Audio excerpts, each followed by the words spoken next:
Senior IPS అధికారి AB Venkateswararao తనకు ప్రభుత్వం కేటాయించిన ప్రింటింగ్ మరియు స్టేషనరీ డీజీగా శుక్రవారం బాధ్యతలు స్వీకరించారు. అలాగే సాయంత్రం ఆయన పదవి విరమణ చేయనున్నారు.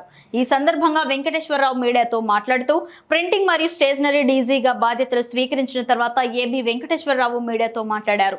2 సంవత్సరాల తర్వాత ఇదే ఆఫీసులో ఛార్జ్ తీసుకున్నా. నాకు అభినందనలు తెలిపేందుకు వచ్చిన వారికి ప్రత్యేక కృతజ్ఞతలు. ఈ రోజు నా పదవి విరమణ రోజు. ఈ రోజే పోస్టింగ్ తీసుకున్న రోజు సాయంత్రమే పదవి విరమణ చేసే అవకాశం నాకు మాత్రమే వచ్చింది. కారణాలు ఏమైనా ఆల్ ఈజ్ వెల్ అని భావిస్తున్నానని ఏబి వెంకటేశ్వరరావు అన్నారు.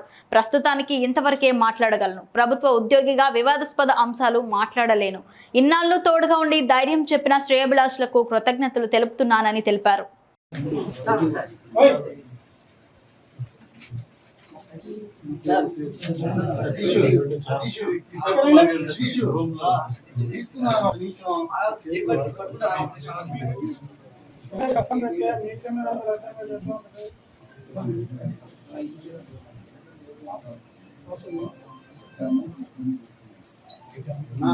ఏం రావచ్చు రాజన్న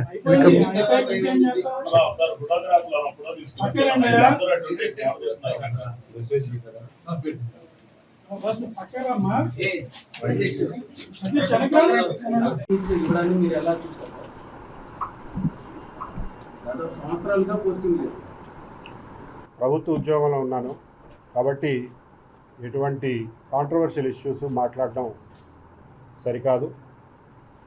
కాబట్టి పోస్టింగ్ ఆర్డర్స్ వచ్చాయి, జాయిన్ అయ్యాను, అంతవరకే పరిమితం అవుదాం. ప్రస్తుతానికి నా ఈ 4 సంవత్సరాల ప్రయాణంలో అన్ని ఒడిదుడుకుల్లోనూ నాతో పాటు మిత్రులకి, శ్రేయోభిలాషులకి, దేశ విదేశాల్లో ఉన్న శ్రేయోభిలాషులందరికీ నేను ఎల్లప్పుడూ కృతజ్ఞుడిగానే ఉంటాను.